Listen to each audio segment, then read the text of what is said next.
Hey there, guys. On today's episode of the John Campea Show podcast, Peacemaker Season 2 is now finally officially in development and the script is being written.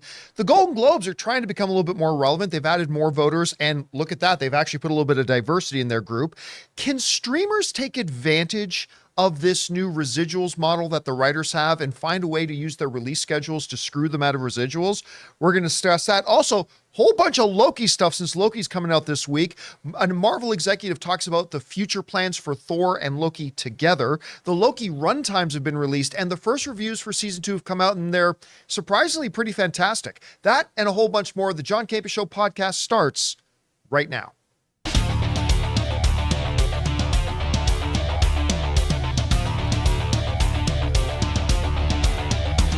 Well, greetings and salutations, everybody. Welcome to the best damn movie-related show on the planet Earth, the John Campea Show podcast, coming to you from right here in our quaint little studio, brought to you in part by our friends at Mint Mobile. I'm, of course, your host, John Campea, and it's an awesome honor and privilege, as it is every day, to have you, our international friends, gather around as we talk about our favorite things in the world, movies and movie news, TV and streaming, and all sorts of good stuff, not just giving you our opinions, but hopefully giving you some history, information, and context so you guys can form your own well-informed opinions, whether the exact same or a little bit different from ours. I'm joined in studio by Ray Ora. Woo! Jonathan Voico's here. Hey. The delightful Chris Carr is Hey, here. y'all. And most importantly, you guys are here. Thank you so much for being here and making this show part of your day. Want to give you guys a reminder that we do also have an audio-only podcast. It's a form of this show and Open Mic. We put them both on the same podcast feed.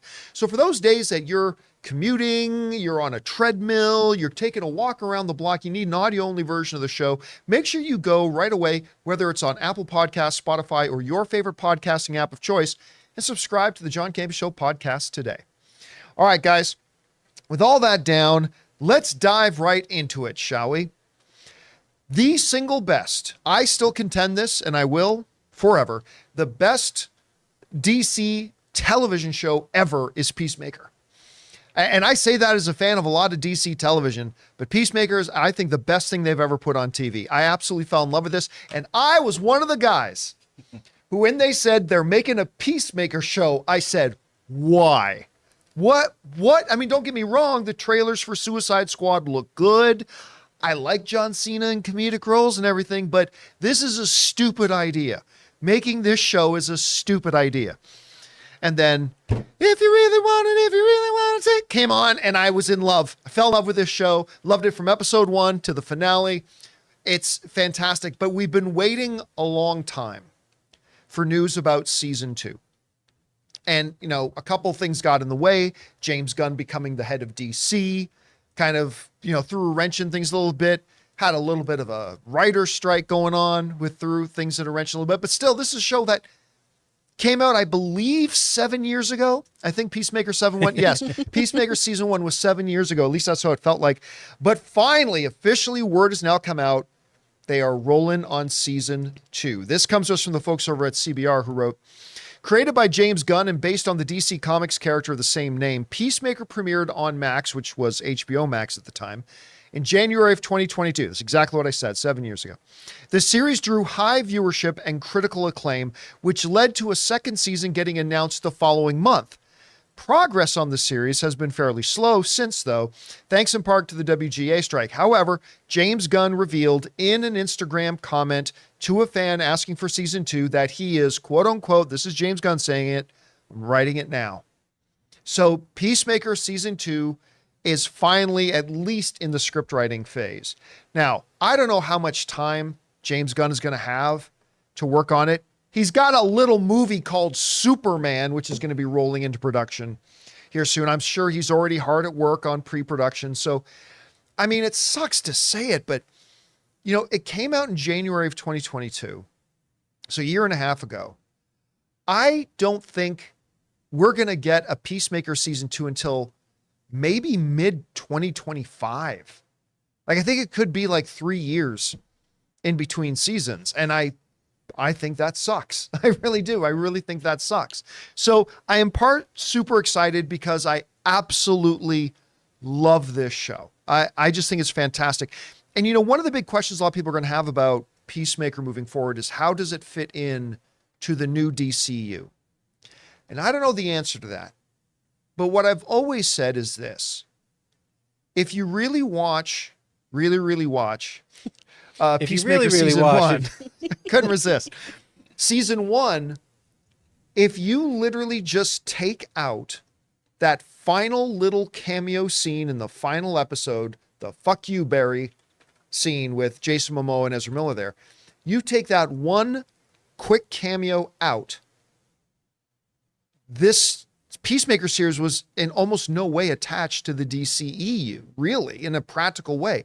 I've always said from the beginning, you have to just do very minor retcons to take Peacemaker as it is and just drop it into the new DCU and just have to retcon a few very minor parts. It's not like, say, Wonder Woman, who literally interacted with every member of the Justice League and popped up in almost all the movies and all. It's a different thing, right?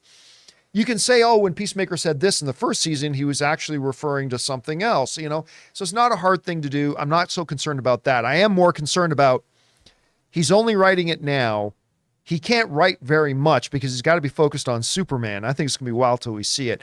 Anyway, Chris, I'm still happy that they're writing it. What are your thoughts on Peacemaker and them finally getting around to developing season 2? I love Peacemaker so much. And so did so many other people. This was the most popular show in January of 2022. It was the number one show in the world for a while, yeah. Parrot Analytics said, and this is some Taylor Gonzalez math, it was 69.5% more popular than other shows. And that was including The Witcher. That was including Book of Boba Fett, which obviously those things panned out the way they did. But this was such a hot, in-demand show that I don't think anyone really saw coming, it being this successful. Oh, no, I still remember when they put out the first clip. I think the first clip they released was when Peacemaker goes into the diner and sits down with the rest of the group, and he's talking about how he's got his eagle in the car. And I thought, this looks like it was shot on an iPhone, and nothing about this feels funny. Like, I was so crapping on this show before it came out. I was so confused why it was happening. Because I also didn't love Suicide Squad as much as you did. Right. And so it was, we're getting a spinoff of that movie? Okay, all right. I guess we'll see what happens. And it's so funny and so good. And also heartfelt and profound in so many ways, too. Yeah. Which I did not see that coming either. It's wild to me, though, the idea of a show being that successful and pen not being taken to paper, metaphorically, until this moment. And literally. Yes. Yeah. And I understand a lot of that has to do with the strike and with James having a lot more on his plate and things like that. But I feel like it wasn't, today's the day. Huh? All right. Page 1, scene 1. Exterior shot of trailer. I don't think it's that. I think that James Gunn probably had something a little more planned for what he's doing here. But I do worry about everything that's on his plate. Yeah. If he's writing this, if he's doing Superman, if he's going to be directing that, if he's charting the course of the DCU, that's a lot of spinning plates. And I know he's obviously not alone in this. He's got Peter Safran. He's got the other writers, directors, crew members he's going to bring on board. But I just don't want to lose any of the quality of that magical first season. Because it was lightning in a bottle. And I know that's already hard enough to recreate, to have a strong sophomore season. With all these other things he's got to do, I'm a little worried about him starting on it now. You know what one of my favorite scenes in the entire first season was? Vigilante in prison. So good. That whole thing was so great. I love. Now, here's, of course, the big question, though. You're David Zaslav, all right? Oh, no. And you're going into Peacemaker season 2. I can't even play saxophone. And James Gunn comes to you and says, what do we do with the opening credits this year? Do we keep the same song with the new cast of characters, or do we replace the song and do some other choreographed thing? Oh, what do you do? So I'm not gonna lie to you. Philosophically, I think you change the song. He's already got a song ready. Zaslav's got his thing ready. He's like, hey man, I got this all written. I can do it. All good to go. Hot sax. I, on the other hand, at the same time, my heart will smile greatly if I sit down, press play on Max, and I hear, if you really want, like, it's just gonna, you know what it's like? It's like the second episode of House of the Dragon, because they didn't do it on the first episode, but the second episode of House of the Dragon, they played the iconic Game of Thrones music. Bum, bum, and it's like, I just felt like I was back. So I don't know. What do you do? I want that song. I want that. I mean, especially as an anime fan, right? Almost every season you get a new song, and sometimes it comes before the new season and it throws you off where you're like, what the hell is this? How dare you? One Piece comes to mind. When they stopped doing the come aboard and bring along, I was furious. I was very mad. I loved that. And so I really want them to stick with this and then just keep building on the weirdness of that choreography with new people. I want some more lifts in it. I want some spins. Let's go. All right. Guys, with that down, let's move on to this, shall we? The Golden Globes has announced that they have added a bunch of new voting members, and they've finally included some diversity in that voting group. Now, for a long time, I have let the world know that the Golden Globes is as useless as my father would say, tits on a bowl. There was just no purpose for it other than the fact that they put on a great award show. I mean, I'm the biggest detractor in the world of the Golden Globes, but even I gotta say, they put on a good show, even though the awards themselves are not worth the paper they are printed on. Now, one of the big reasons that I always said the Golden Globes were kind of meaningless is exactly who votes on it. Like with the Academy Awards, the Academy of Motion Pictures Arts and Sciences, 7,000 to 8,000 writers, directors, producers, musicians, craftspeople, like people working in the people who make movies. 7,000 to 8,000 of them are the ones who vote on the movie awards. That's what makes it the most legitimate and the most valuable awards there is in film. Who voted on the Golden Globes? Well, for a long time, it was 60 people who were reporters for outlets that had offices in Los Angeles, but their outlets were based in other countries. That's the Hollywood Foreign Press. I actually qualified. I was notified that I qualified to join the Hollywood Foreign Press a number of years ago. I took a pass. Not that I would have gotten in even if I went through the application process at any rate. So they've been trying, and then it came out like a whole bunch of problems. We won't go over the whole laundry list. You guys remember them. The whole bunch of laundry lists of all the problems in the Hollywood Foreign Press that ultimately led Tom Cruise to take all of his Golden Globes, put them in a box, put some tape on the box, and shipped it back to the Golden Globes and said, don't want them anymore. But one of the things that was interesting that came out that I think it was at the time that they had about 70 something members, and they're very secretive about their membership, came out that they didn't have like one black person in their entire group. Now, look, if you're a group of 5, yeah, okay, 5 people. Like you don't have somebody from a certain ethnicity background. All right, that's fine. Once you get 10 people, you're like, listen, really? if the Planeteers could do it, you can too. The Planeteers could do it. Okay. That's a truly foreign associated group. All right. Once you get 20 people and like no diversity, and then 30 people, by the time you get to 40, I'm starting to wonder if this is on purpose. And then you get to 50 people and 60 people and 70 people. Now it's just, look, dude, this is a mathematical impossibility. You are purposefully keeping people out.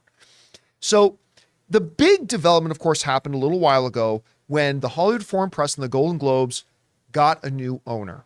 Dick Clark Productions, I believe, is the new owner that came in, and they promised sweeping changes to make the Golden Globes relevant again. Well, they've taken a good first step. This comes to us from Variety that says this.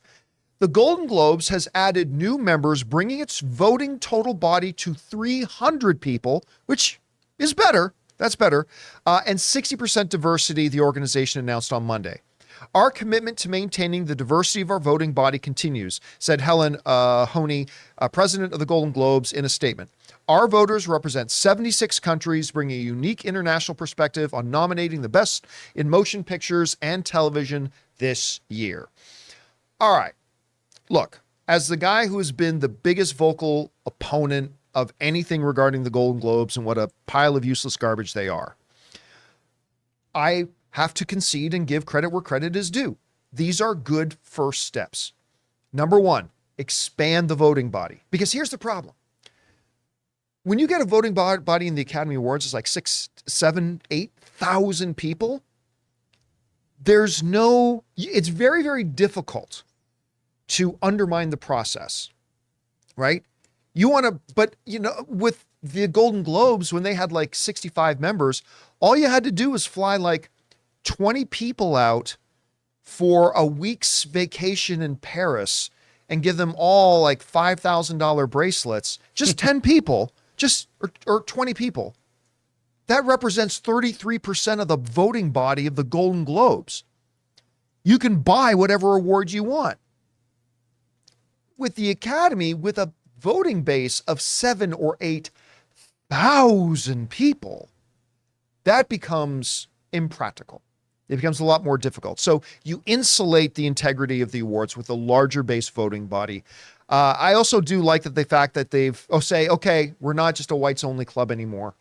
That's because if you're supposed to represent the global, the foreign press, whatever. So look, I'm not sitting here telling you that the Golden Globes are suddenly on my map, but under new ownership, got to give credit. I think they're taking the right steps right now to make this a more legitimate award thing. Now they just got to get of their fucking idiotic best blockbuster award that they're going to introduce this year, which is pathetic, by the way. Golden Globes, you're pathetic.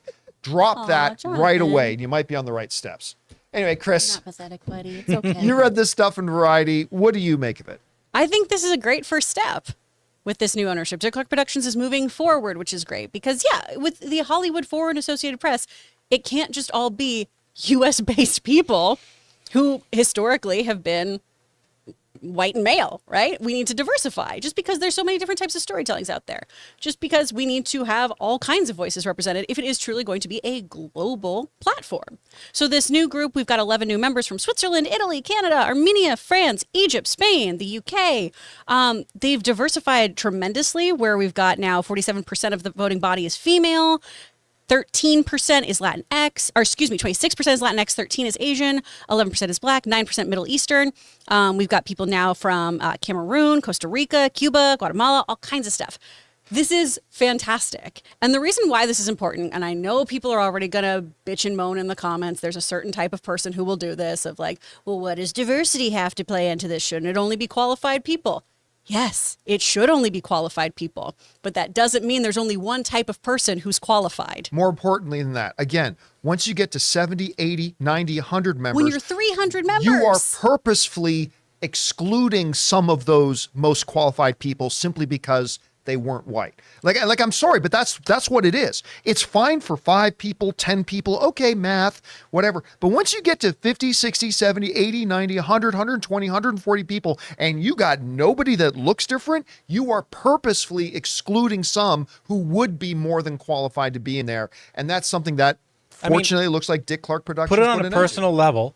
If you walked into a room and there were 300 people in there and they were all white males, or white, you'd be like, man, there's a lot of white people in here. Like, not even like Asian. Well, which is just weird when you live in a place Hispanic, like LA too, where you're like, how did this happen? How did this happen? Like, mathematically, someone should have got off like the bus and gotten over here and with everyone else. And nope. Yeah.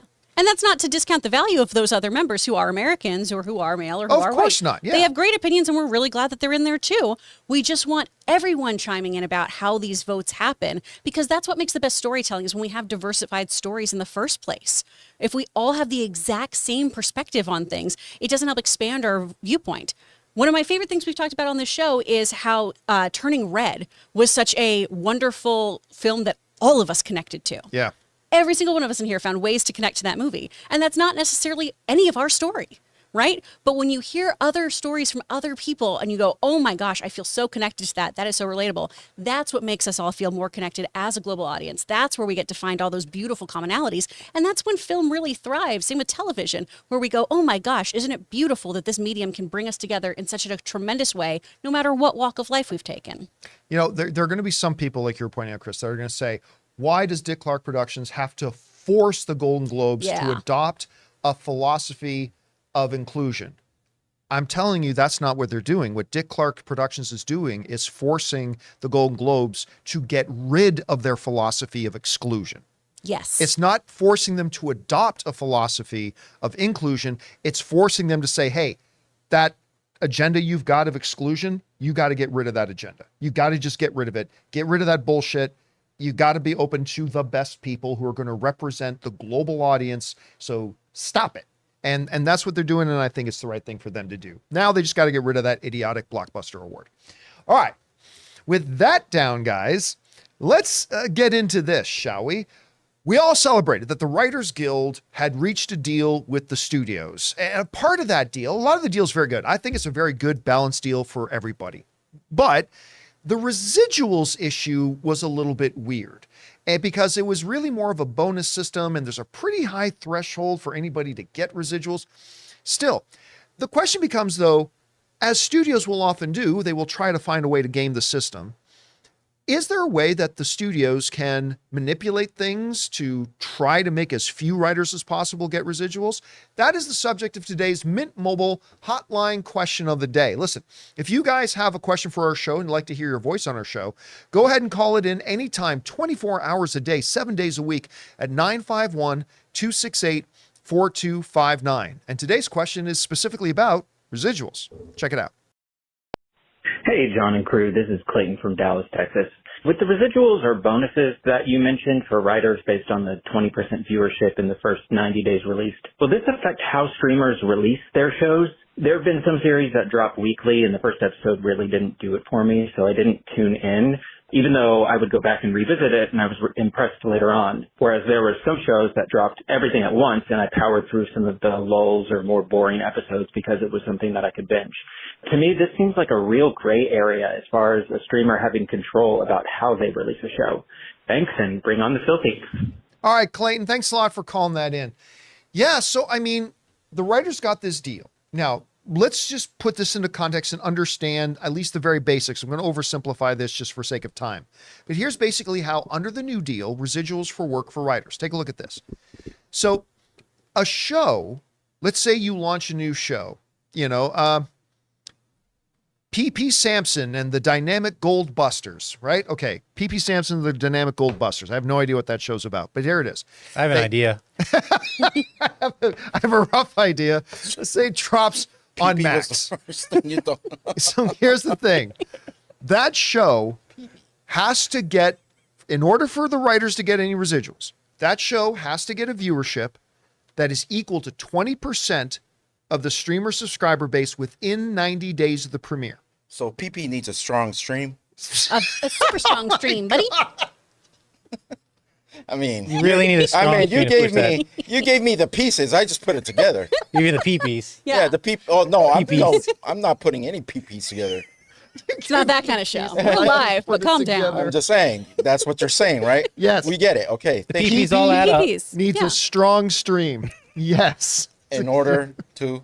All right. To get Go on. residuals. Yeah, yes, Yes. yes. So, for example, Max has 50 million subscribers in North America. All right. So, any new show would have to get 10 million views because 10 million is 50% of 50 million. Math and all.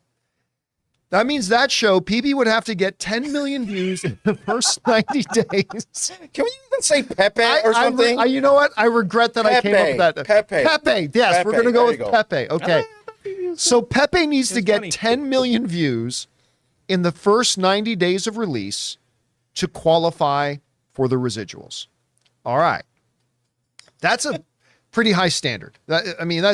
So not a lot of shows are going to reach that, but what Clayton is asking here is very, very interesting.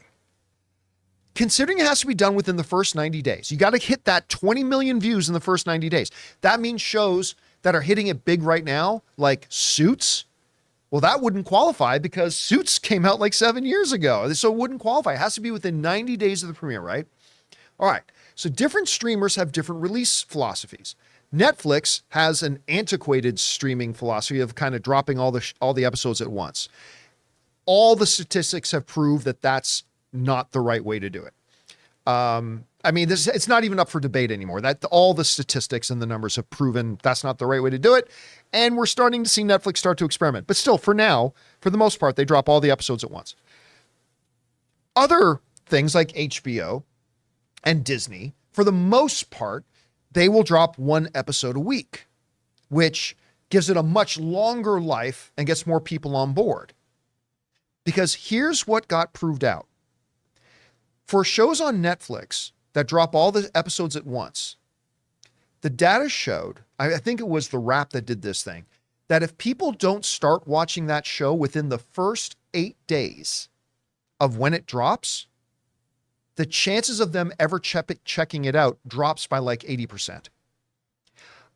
I first really recognized this. Remember, I almost said Daredevil, but Punisher.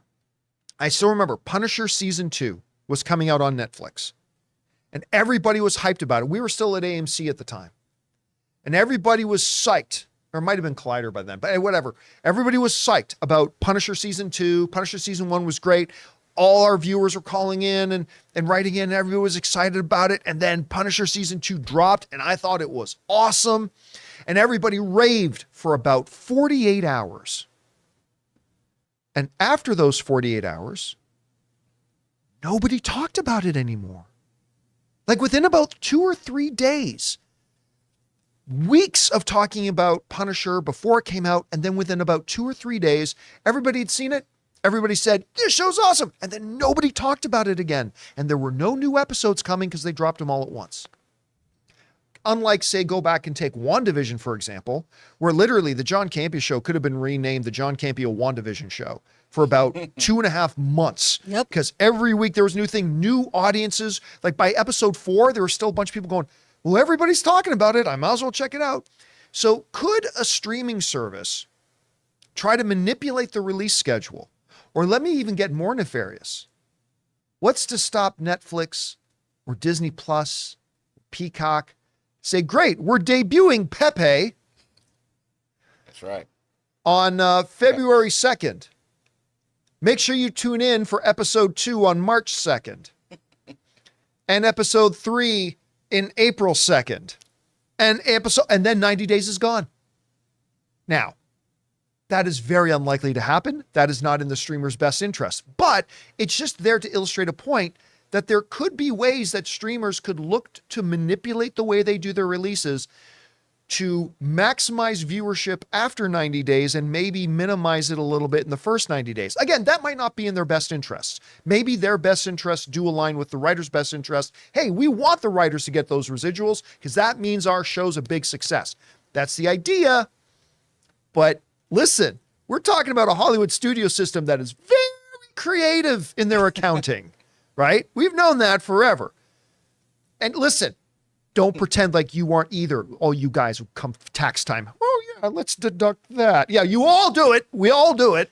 Yeah. But the studio, It's a write-off. Your race is like, yeah. Oh, you know But what? studios do it on a much bigger scale because if they can find a way to save an extra buck, they will. Chris, I mean, I yell at cocktails. I go, someone ask me an acting question. And then I write it off. what? How do you think, like, with these deals done, and now you got the actors actually in negotiations Yes. now with the studios, and that at least, hey, that negotiations seem to be going well. As long as they Yeah. keep meeting, to me, that means it's going well. So it seems to be going well. I mean, can you see a way here that the studios could maybe try to manipulate the release system to say, oh, too bad you got 19.9% of the viewership in the first 90 days, but it's day 91 now. I don't know, what do you Whoopsie-doodles. think? There's definitely wiggle room for some things to be taken advantage of here. And to be clear, the WGA, they did get some historic gains here, right? When it came to the they got some writer's great room, stuff. where it came to the use of AI, all of those things. They ultimately traded transparency for the numbers they wanted. And I don't know if SAG is going to go completely into that. There was a really great op-ed piece a couple days ago in the LA Times about this, of the time to leverage is now. And we should really push, because SAG ultimately asked for a 2% share of streaming revenue. 2%. Now, to put that into context, NBA players who are tremendous athletes and very, very gifted individuals who work incredibly hard, they recently, back in April, got 49 to 51% of basketball-related income, which is ticket sales, TV rights, concessions, etc. That's about 50% of stuff, right? 2%. 2% to the entire casts of things is what people are asking for here. So I don't know if this kind of net window bonus, really is what it is going to work in terms of what SAG actually wants, which is just compensating their actors for being part of a show. And I think that window doesn't leave a really great amount of room for people to get what they need to live. I do believe that things should be success-based. I do believe in that metric. And that was one of the things that I was talking about with other people about residuals here is, well, we need to have the transparency because, yeah, if people aren't watching the show, I shouldn't get paid. I shouldn't get paid more money if no one's tuning in. If tons of people are tuning in and revenue is being generated and things like that, then I should get a piece of that pie because I'm part of the thing that made that. And you guys cut me out of so much of the pay at the beginning. You pay me a small day rate for my, 12 hours of work that ultimately ends up most of the time being below minimum wage. And then I have the opportunity to make money based on the success of my project. So I don't know if this model is going to be a complete copy paste for us. I do see SAG probably trying to leverage this a little bit of, we know you're doing this, but we're a larger entity. And while you obviously can't make movies without writers, you also can't make big budget movies that bring in a lot of revenue without big stars. So I think they're probably going to try to leverage just a little bit more. We did go back to the negotiation table yesterday, taking a break today, going back tomorrow. I'm happy that they're kind of just finding that rhythm, getting in there and everything. But I'm not thrilled ultimately with what the WGA got. So I hope we make a few little tweaks there. All right, guys.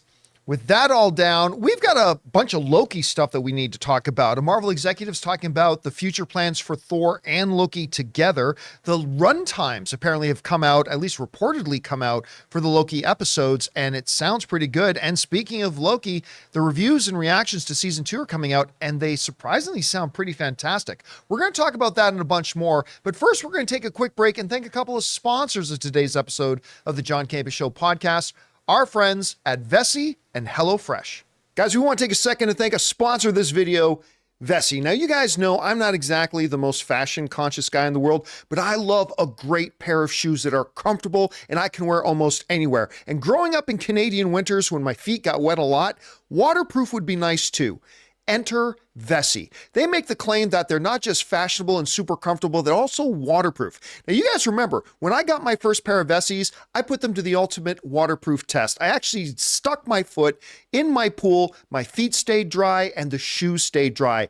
Incredible. And they're the most comfortable pair of shoes I ever owned. Well, that made me want another pair. So I got another pair of Vessis that look great and just equal that world-class comfort that I got from that first pair of shoes. They are absolutely my favorite shoes that I've ever owned. Imagine your favorite sneaker style supercharged with waterproof technology and unmatched comfort. No matter how you like to stay active, Vessi has the shoes for you. Trail-ready high tops, effortless slip-ons, and classic court shoes, all with a waterproof twist. They are just as comfortable and stylish as your favorite sneakers, but even more versatile. So if you're like me and you want good-looking shoes that are ready for anything, rain or shine, make sure you go to vessi.com/Campea and get yourself a pair today. Go to vessi.com/Campea and get shoes for your best summer yet. Guys, we want to thank a sponsor of this video, HelloFresh. With HelloFresh, you get farm-fresh, pre-portioned ingredients and seasonal recipes delivered right to your doorstep. Skip trips to the grocery store and count on HelloFresh to make home cooking easy, fun, and affordable. That's why it's America's #1 meal kit. Kickstart a fresh fall routine with HelloFresh. HelloFresh handles all the meal planning and shopping to deliver everything you need to cook up a tasty meal right at home. They do the hard part, and you get to take the credit. HelloFresh takes the stress out of mealtime by delivering fresh ingredients and easy recipes right to your door. So this fall, skip that extra trip to the grocery store and have dinner ready in no time with America's #1 meal kit. Like we've mentioned before, Ann and I are both working professionals, and mealtime is sometimes a bit stressful. That's why we absolutely love HelloFresh. It's nutritious, it's delicious, and we actually have a really good time making dinner together. So guys, go to HelloFresh.com/50Campea and use the code 50Campea for 50% off plus free shipping. That's HelloFresh.com/50Campea and use the code 50Campea for 50% off plus free shipping. HelloFresh, America's #1 meal kit. And thank you to our friends at Vessi and HelloFresh for sponsoring this episode of the John Campea Show podcast. All right, guys, with that down, let's get into this, shall we? Apparently, Marvel has future plans for Thor and Loki together. Now, look, I'm going to tell you, one of my favorite things about the MCU is the sibling relationship between Thor and Loki. I loved it right from the very first Thor movie that Kenneth Branagh directed. I love that movie. I think it's one of the most underappreciated comic book films ever made. I love how their relationship started to evolve and grow. And then ultimately, you know, when Loki died the 8 times, but the last time he died, when he was, the last time he died was in Loki season 1, and then he was actually in that other dimension. But the 2 times ago that he died, at the beginning, I think it was Infinity War, when, you know, Loki was actually trying to save his brother, ended up getting his neck broken by Thanos, who said, "No resurrections this time." Joke's on you, Thanos, because Loki's back again. But we've all been wondering, we saw how that broke Thor's heart, and I've been looking forward to seeing the 17th reunion between Thor and Loki. And is that something we're going to get? Is that ever going to be a part of the plans? Well, according to a Marvel executive, that is something Marvel is working towards. This came to us from Marvel executive Kevin Wright, who said this: "I think the sun shining on Loki and Thor once again." I love that line. That when Loki says to Thor, "The sun will shine on us again, brother." Anyway, I think the sun shining on Loki and Thor once again has always been the priority of the story that we're telling. But for that meeting to really be fulfilling, we have to get Loki to a certain place emotionally. I think that's been the goal of these 2 seasons. I love that he said this. Number one, that he's saying, like, the whole goal, the priority of this story that we're telling is about getting Thor and Loki back together again. And that the whole goal of these 2 seasons has been getting Loki back into an emotional place where that reunion can happen and hopefully have the most impact.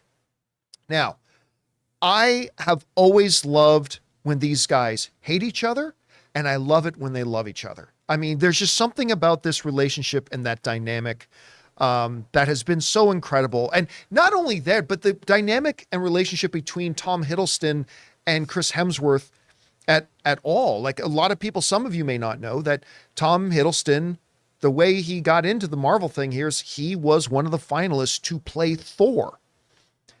Chris Hemsworth got it, though. They had a great relationship. Marvel loved Tom Hiddleston. They went, well, what if we made you Loki? And the rest is history. Because, I mean, I'm not going to say Tom Hiddleston as Loki is necessarily up there with Robert Downey Jr. as Iron Man or Chris Evans as Steve Rogers. But I'm telling you what, it's hard for me to imagine what the MCU looks like without Tom Hiddleston playing Loki. I mean, he's just been brilliant in it. So I love hearing this. It does tell me that Loki season 2 does not end with Loki dying for the 9th time. Which is fine by me. I just want to see these guys on screen together again. Chris, I mean, maybe an argument can be made that we've had lots of Loki and Thor together over the course of the MCU. Do we really need more? I say yes, but I don't know. What do you think? Yes, we do. And also, I would absolutely posture that Loki is, or Tom Hiddleston as Loki specifically, is a top 5 MCUer. I mean, who else brought Hall H to complete silence by just shh? Oh, that moment still gives me chills. It's one of the greatest Comic-Con moments of all time. Tom Hiddleston walking on that stage in Hall H, and Loki says, you know, "I am Loki of Asgard and I'm burdened with glorious purpose." I think that might be the best Comic-Con moment ever. Oh yeah, it was brilliant. And he's talked so much too about how he loves this role so much and he feels so intrinsically tied to Loki now. And I view him as him. But I love when these two are together. They have such wonderful chemistry. I loved all of their different kind of like plans and moves that they had in Ragnarok. I don't care what anyone says about Dark World. I loved the building of that relationship too. It's one of the few really good things about that movie. It is, where you explore that resentment more and why Loki would even feel this way about him and why Thor is still trying to fight to earn this brother who resents him so much. It's beautifully done, and they have such a good time together. And I want more of that, especially because it was so heartbreaking for Thor. Thor's lost everyone. He now has love, obviously, but he lost all of his, nuclear family. Yeah. And one, you can just have a lot of fun with how much he's missed him, and then still just like smacking the shit out of his brother and being like, why are you always pretending to be dead? Why? Why does this always happen? You little scamp. I think it'd be a really lovely thing to see them together. And I, like you, I love that phrasing of bringing back that sun will shine line here, because I think that is the dynamic we really, really like. For me personally, it was never Thor and his romantic relationships. It was always... No, that's never been the part that worked. No, it's always been the brotherhood. And that's what I've really enjoyed seeing. And I want to get back to that. Actually, when you think about Thor and really what that character has lost, let's go down the scorecard here. His mother was killed. His father's died. His brothers died 8 times. As much as she was the enemy, his sister died. His 3 closest friends in the world, the Warriors 3, all murdered and died. The one person, then Jane died. Jane? Jane? And then the one person he still has in his life is Lady Sif. I mean, but that's it. Look, his 3 best friends, his love, his mother, his father, he's... Plus Asgard. And oh yeah. I mean, his Asgard. actual home is gone. Home. Yeah. Like this guy, as much as people jump on that he's the lightest and the goofiest of the characters, no character in the MCU has lost what he has lost. And if they can give him that reunion with Loki, I would love to see it. All right. That down, guys. Let's move on to this, but stick with the Loki theme here. Apparently, according to reports, the runtimes for at least the first half of the episodes of Loki Season 2 have come out. Now, listen, one of the biggest weaknesses of Disney Plus stuff is, hey, Disney, tell us you don't have any idea how to make TV shows without saying you don't have any idea how to make TV shows. Let's make 6 episodes stuffed with about 30 minutes of runtime each. Yeah, it's awful. With 5 minutes of credits. What's that? With 5 minutes of credits. And 5 minutes of credits on top of that. You know, I tune into real event television. You turn into The Last of Us. You tune into House of the Dragon. Hell, Taylor at football. Yeah, Taylor at football. Or Gen V just launched on Amazon. Yeah. Proper length episodes. Real event television. And Disney's been pretty pathetic at that, to be honest with you. But according to a report, and I can't vouch for its validity, but a lot of the outlets are running with this, the runtime for the first 4 episodes have come out. And as of right now, they're saying episode 1 is 45 minutes, 39 minutes minus credits, which tells me there might be a post-credit scene in that first episode, because that seems to have a longer gap between actual runtime and the pre-credit runtime. Anyway, episode 2, 49 minutes, episode 3, 53 minutes, episode 4, 48 minutes. Okay. Are any of these what I think are a proper length? Maybe episode 3. But it's at least, if this ends up being true, this is at least a big step in the right direction for runtimes. Because listen, again, I'm always saying about movies in particular, there's no runtime that's the right runtime. Longer doesn't equal better, shorter doesn't equal worse, and vice versa. But when you're making television, you're making something that's supposed to be event television. If you don't have a story to tell, this was the big thing with Disney's Obi-Wan series. They did not have a story that was appropriate for a television series. They had a story that was appropriate for an hour and 45-minute movie. And that's the way they should have done it. And apparently Disney doesn't know how to do it any other way. If you don't have an appropriate story for a proper event level television show, then don't do it. Make it something else. But, I mean, if this is the type of thing they're working towards, if they do have the story for it, I mean, I'm all for it. So listen, 45 minute, 49 minute, 53 minute, 48 minute. That does not automatically equal that Loki season 2 will be better than Loki season 1. But it's at least good in and of itself. And to me, it's a promising thing. Chris, you see these runtimes. Any surprises? Does it move the needle for you at all? What do you think? I have been burned before. And I enjoyed the first season of Loki, but I am going into this cautiously optimistic. I'm not going to get my hopes up. I'm not going to be too concerned about how things are going to play out. I'm just going to let it unfold, and then I will judge. Come on, this is going to be the best series ever. Don't Get on the bandwagon Don't here, let Chris. me set me up like that. YOLO into it, man. Don't Do make this. me hope. Yeah. The hope is what kills you. Here's hoping that it actually means not just that they have extra minutes, but they have enough meat in this story to actually tell a proper series. But we'll find out. All right. With that down, guys, let's stick on the Loki topic and move into this. The first reviews and reactions for Loki Season 2 have come out, and they are surprisingly very, very good. Now, look, I am not going to be facetious here. Loki is one of my favorite characters in the MCU. Maybe my second or third favorite character in the MCU after Steve Rogers. I did not love Loki Season 1. I'm just going to be honest with you. I don't think anything Marvel on Disney Plus has been all that great other than WandaVision and Miss Marvel. Those have been the only two great things they've had. They've had some decent things, some pretty good things like Falcon and the Winter Soldier, like Loki Season 1. And they've had a lot of garbage. Just recently we had Secret Invasion.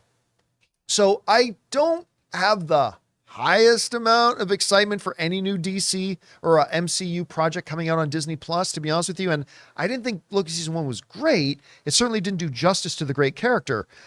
But man, these first reactions are coming out and they're sounding pretty good. We're going to go over to the direct who have quoted some people. Comicbook.com wrote, Loki Season 2 rules. The first 4 episodes have a thrilling, by the way, it sounds like a bunch of these critics were shown the first 4 episodes. So more than the first 1 or 2, which is what Disney normally lets them see, but they gave them the first 4, still not the whole series, but still. Loki Season 2 rules. The first 4 episodes have a thrilling time-traveling mystery and charm.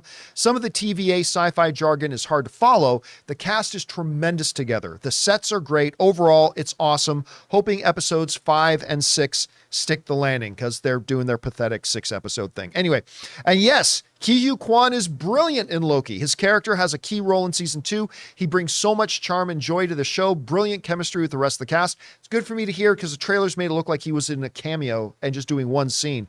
Eric Davis from Fandango wrote, I love Loki. I've watched the first 4 episodes and Loki continues to be my favorite MCU show. This season has a more frantic pace to it, which keeps tension high the entire time. Still brainy and weird with great chemistry among its cast. Ki-Hu Kwan is a big scene stealer, of course, but the story, full of time travel, which doesn't excite me. Yes. Timelines, trickery, and a guy named Timely is reminiscent of Marvel Studios at its best and most entertaining. Episodes 5 and 6 are going to be wild. Phase Zero, right? I had a blast at the Loki launch event. I only stayed for the first episode because I want to remain a woman of the people. Phase Zero, but I loved it. The direction and cinematography blew me away. I miss Tom and Owen so much. Ki-Hu Kwan, MVP. So, I mean, and it goes on. It just keeps going on and the positive stuff. And look, again, I tend to be a little dubious about the Disney Plus shows getting first reactions. Again, they only show them a couple of episodes. This is 2/3 of the series, so I'll give them that. Again, I don't think the Loki trailers have been great. I did not love the first season. But I will tell you what, these are getting me a little stoked. And we are 2 days away, 48 hours away from Loki Season 2 debuting, coming out on Thursday and at prime time, not dropping at midnight, which is great. And I think that experiment they did with Ahsoka clearly has worked for them. Yeah. As all of us, you guys at home, us, we all knew it would. They did it for me. Just for you. Chris, we know you don't want to stay up. So, yeah, listen, fantastic stuff out there. I remain a little skeptical. But my hope springs eternal. I hope we do get a Loki season that is truly worthy of this character. Chris, you hear about this. Where are your expectations right now for the season? And have these reviews we've heard coming out and some of the commentary we're hearing help move the needle at all? Most shocking thing. Kwan is charming and scene stealing? What? Who saw that coming? He's perfect. He's wonderful at everything. I love him so much. Oh, I'm glad that he's not in there just for a blip, though. By the way, Academy Award winner. Academy Ki-Hu Award Kwan. winner. Kwan. Oh, I adore him. What a great guy. See, I'm trying to just like, no, it's going to be fine. I'll watch the show. It ticks so many of my boxes. It's got time travel, which I love, and I know you don't, but I freaking love time travel so much. I love wibbly wobbly timey lines. So I really, really want this to be good. It's a Wibbly Doctor wobbly Who reference. Yeah, it's nice. I like it. So I really want this to stick the landing. I really want this to be good.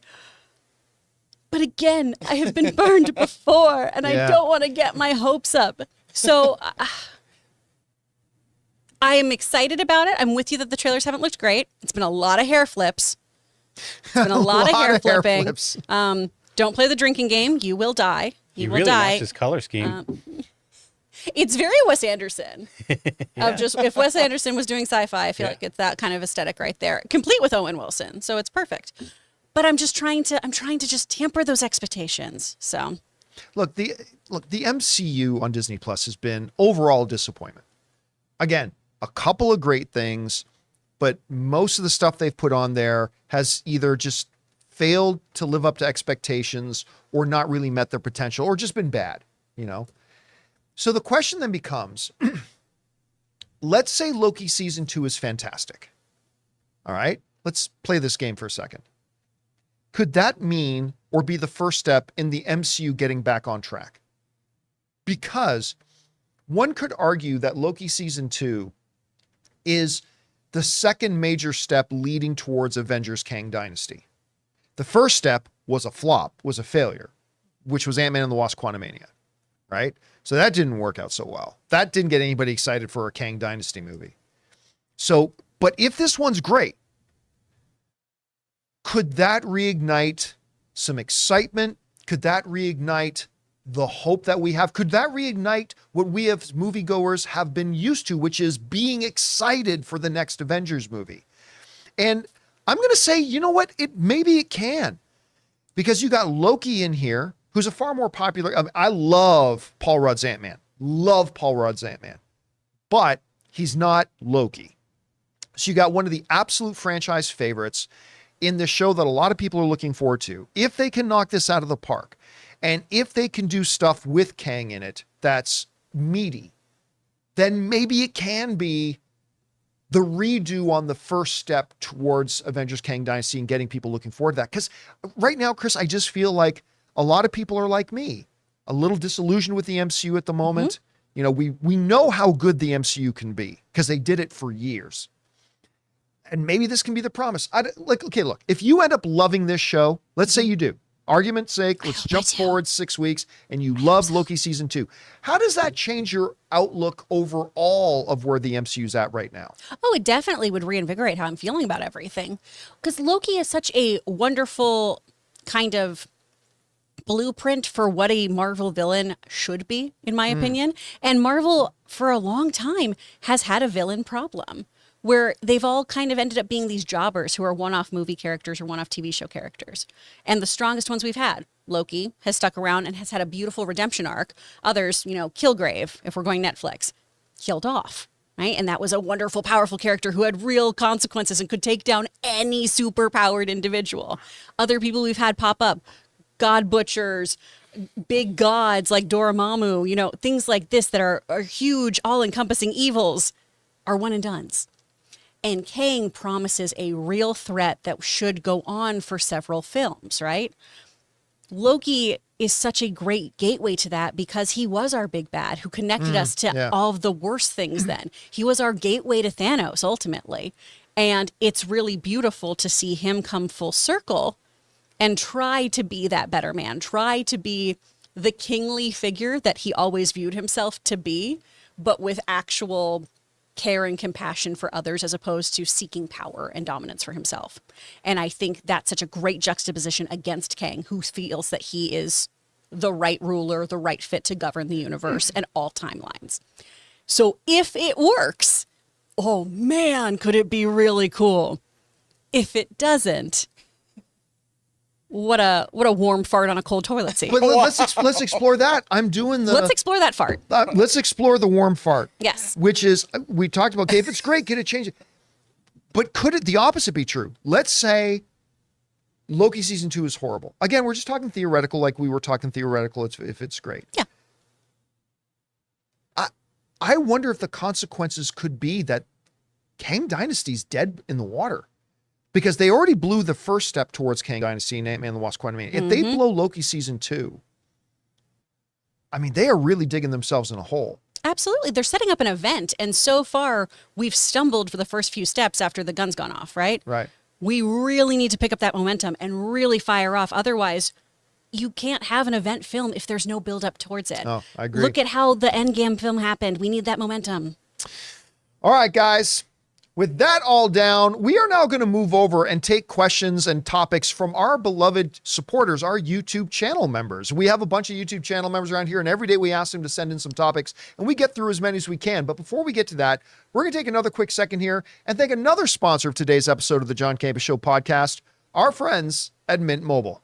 Guys, we want to take a second to thank a sponsor of today's video, Mint Mobile. Signing your life away to a big wireless provider is kind of like being trapped on a roller coaster from hell. Sure, it looks like fun at first. They probably even threw in a free phone, but now you can't get off. Month after month of insane bills and unexpected thrills, like overages and surprise fees. If that sounds like your current big wireless plan, it's time to get off the ride with Mint Mobile. For a limited time, wireless plans from Mint Mobile are just $15 a month. That's unlimited talk, text, and data for just $15 a month. You guys know before I came to Mint Mobile, I was paying triple what I am paying now on the standard big wireless plan, and I will never go back. All plans come with unlimited talk, text, and high-speed data delivered on the nation's largest 5G network. Use your own phone with any Mint Mobile plan and bring your phone number along with all your existing contacts. To get your new unlimited wireless plan for just $15 a month and get the plan shipped right to your door for free, go to mintmobile.com/Campea. That's mintmobile.com/Campea. Cut your wireless bill to just $15 a month at mintmobile.com/Campea.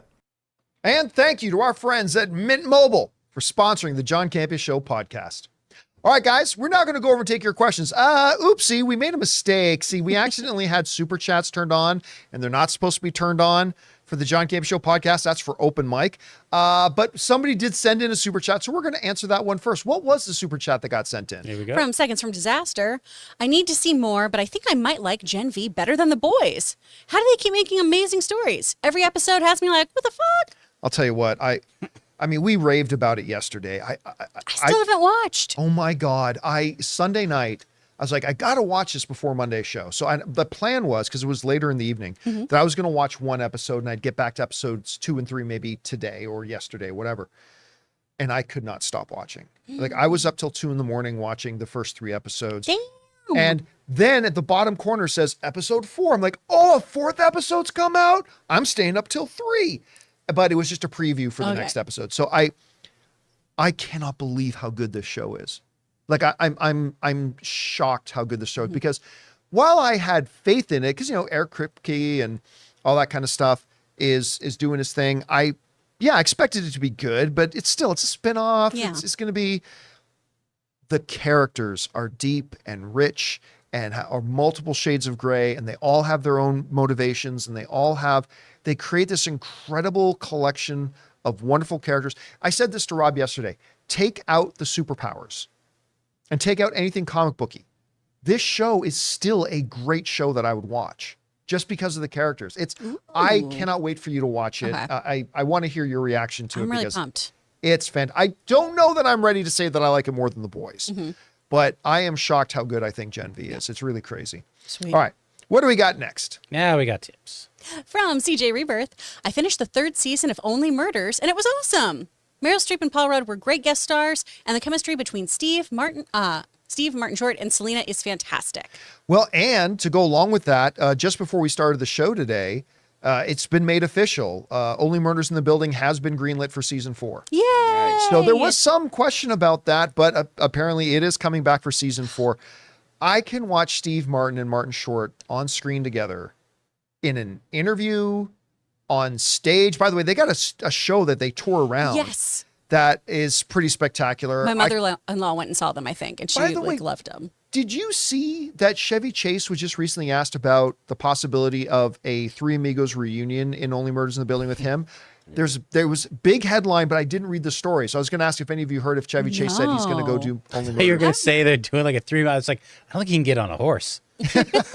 But okay, only I murders wonder make if that sense. would happen. Yeah, I need to catch up. I haven't seen the final episode, but the last one I watched, because this season I've been kind of like, it's good, but it's not as good. The last episode I watched was so phenomenal. I can't wait to finish that. I still haven't watched season 3. I I got to get around to watching it's season real 3. good. It's real good. All right, what's next? From Aaron. Hey, John and crew, we see trailers for movies on TV, but do you think we'll ever see trailers for TV shows in movie theaters? TV shows are bigger now than they ever were. Love to know your thoughts. Well, I mean, in a way, we kind of already do. Like, look, if a movie is supposed to start at 7, which it never does, if you get into the theater like before the stated started showtime, they'll have these pre-show things playing, and quite often there'll be ads for television shows. Yeah. They'll be in there, so that's often there. But an actual trailer for a TV show during the trailer time, no, you're never going to see it. Why? It's not because I don't think TV studios wouldn't be interested in promoting their television shows there. It's the movie theaters. The movie theaters won't allow it. It's like, why would we promote something that takes people out of our movie theaters? And you know what? I don't blame them at all. Like, if you're not going to act in your own best interest, nobody else will. So for that, I don't think we're ever going to see that happen. Although, I'm about to make Scott Manson Rob very proud of me. Uh-oh, got a movie date? In 1986, Uh-oh. Star Trek IV, The Voyage Home. Oh, They played it, and Star Trek The Next Generation trailer played before the movie started. That makes sense. And it makes sense, but it was a movie that's thing, but synergy. yeah. Yeah, that makes sense. All right, what's next? I also dated myself. I was going to say, that wasn't an idea. From Fanjecture. Happy to see Only Murders was renewed for season 4. I really enjoyed this season, right behind season 1, but ahead of season 2. They dialed the comedy back a bit, but leaned heavily into the murder mystery story. My question is, how many people get murdered in this building, and why would you still live there? Listen, It's like Gotham. if you can find a rent-controlled place in New York, come on. Come on. Just keep your head down. You'll be fine. Hey, there's a lot of people Yeah. dying in this building. Listen, if it helps keep my rent low, I will go I'm all through an for it. obituary and be like, okay, move here. All right, what's next? I have very low standards. From Red One Real Talk, I'm never prepared for how The Boy subverts your expectations, and Gen V has just kept this super house rolling. I was not ready to see a character I thought was teed up to be another Homelander take a very different turn. Again, I'll tell you what, I can't think of a single character they showed us in that show that I am not deeply fascinated by. And I think after 3 episodes, you'll see when you get up to it, Chris, but there's a character called Cricket, and who you first meet and you think, oh, this is going to be the stereotypical bubbly roommate girl who does this every once in a while. And that's what I thought. But as the show progresses, I'm like, she might be my favorite character in this show. Like, all of them have, it's just so good. It's so good. All right, what's next? From Alan, I can't be a crew. If Loki turns out to be good, can we finally say it's game day again? I feel like it's been a while since we got a good game day. Yeah, I mean, it's been a while. Been a while. Listen, I can't remember. I saw Loki. I think it might have been Ms. Marvel that the last time that I was truly excited about a new episode of something dropping on Disney Plus. To be fair, we've been excited about a lot of episodes dropping the first time. Yeah, series starting. Yeah, and then it's game day. Yeah, it's like, okay, yeah, I like the first episode of that. I'm still watching. There It's are so no good. more game days. Yeah, I mean, here's hoping. But I'll tell you what, new game day for me is Gen V. Gen V is my game day right now. Then I am now counting down the minutes to the next episode of Gen V dropping. I don't even know when that is. Gotta Thursdays? catch up. I believe Thursday. Thursdays or Thursdays? Fridays? Let me check that. Happy days. Like, yeah, that's my game day right now is that. And hopefully Loki will become Too that many as well. people in my life are being really selfish and getting married. So I've had bridal showers and I've got weddings this weekend. Gosh, you guys, I've got TV to watch. Come on. Get your priorities straight. All right, Lord. what's next? From Fet's Hand. I just read Killers of the Flower Moon and I'm now excited to see the Amp Are any of you looking forward to seeing it? Oh, we've talked yeah, about this movie for sure. incessantly Yeah. on this show. Yeah. By the way, Jonathan, see if you can amp up the size of the text on the screen there, if possible. But we have been talking about that movie incessantly. First of all, it's a new Martin Scorsese movie. Check, just right away. Yeah. Oh, it's got his 2 all-time muses, Leonardo DiCaprio and De Niro in it. Working together for the first time. Working together. Check. About this real historical horrible event. His check. The trailers have been intense and moving. Check. I cannot wait for this movie. I'm really stoked for it. All right, what's next? Real quick shout out to XY28 in the chat. Gen V is on Thursdays is when it drops. Thursday and drop. Yeah. Well, then I got 2 things to watch on Thursday. Yeah. Loki's episode 1 and Gen V episode 4. What a game day. That is a true game day. It is. From Dan, anybody watching the new season of Wheel of Time? Season 1 was rocky at times, but this new season is spectacular, on par with some of the seasons of Game of Thrones, in my opinion. Oh, wow. Really happy with where the show is going and can't wait for the season finale this Thursday. Thursday? Oh, big day. Wow. That's a big It's must-see TV. Here's the thing. I watched season 1 in its entirety, and it was good enough that I kept watching. But I'd be lying to you if I said at any time between the end of season 1 and now that I've been excited for season 2. So I've not gotten around to watching season 2. I do plan on it. But everybody I've heard is saying that it is decidedly better than season 1 was. Okay. Which, and again, I thought season 1 was decent. I thought it was good. It was good enough to keep me watching. And everybody's saying it's that much better. Yeah, I think I have to wait until after Gen V is done. But I'll get around to it. All right. Check this out, John. It's at 5 p.m. too on Thursdays. So an hour earlier than Ooh. everything else. Oh, so we get to watch Gen V at 5, Yep. and then we can watch Loki at 6. Good timing. Good timing. I All think right. Pee-Pee comes on at 7, so What comes on at 7? Pee-Pee. Pee-Pee. No, Yeah. in between that. Tune in for the season premiere of Pee-Pee. Only on Cockmax. All right, what's next? From Baylor Girl. Hi, John and crew. With the upcoming Killers of the Flower Moon, I wonder if Martin Scorsese comes after Taylor Swift the way he has on the superhero movies. The Swiftie army is quite powerful. This may be scary, lol. Thoughts? Well, I mean, look, You would never. if Taylor Swift put out 23 movies over the next 3 years, then maybe he would. But this is one concert film coming out. So no, now look, if this comes out and then the Beyonce movie comes out in December, but again, that's what I said, other than Taylor Swift, who can do it? Maybe Beyonce? there's talk of Lady Gaga, but I don't think it. I don't know that Lady Gaga's big enough anymore. But I think we're like, these things are going to happen and they're going to be distributed. They're not going to be on the same as Taylor. Like that, Yeah. it started off huge. It's not going to be that big forever or go like yeah, and larger. Taylor's not, and even But that's fine. Eras isn't going to make $1 billion No, it at the doesn't box have to, office. though. Yeah, so no, I don't think you have to worry about Martin Scorsese. Not to on this mention, he's guilty of directing a concert film. He did The Last Waltz. So I was going to say, yeah. he's done tons of music documentaries too. Yeah. So I feel like if So he he says probably wouldn't anything say about anything Taylor Swift, against it's this going to at be all. more No. respectful. yeah, If anything, he might be their opening night. yeah. All right, let's do 2 more. What's next? Okay. From GK. Hi, John. Are you enjoying the Continental Show? Finale episode this Friday. I haven't started watching it. All right. So neither. Thursday and Friday. Here we Yeah, go. gosh. here's the problem. I was really stoked about it. Then I heard a lot of things about it coming out. That's a bummer. And I'm not, it's just, so it took some of the wind out of my sails. So, but also one of the other things that has held me back is that Ann and I don't often have free time together. And when we do, look, because Ann, besides being vice president of a major international ad agency, she's also a doctrinal student program of doctoral. She's doing both at the same time. And so there's a lot of stuff that takes up her time. And so it's when we do have free time together, we like to go out, but Continental is one of the shows that we've said we're watching this together, right? So we've got to wait till we can have time to watch at the same time.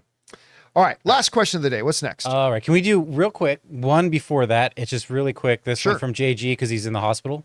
Oh, okay.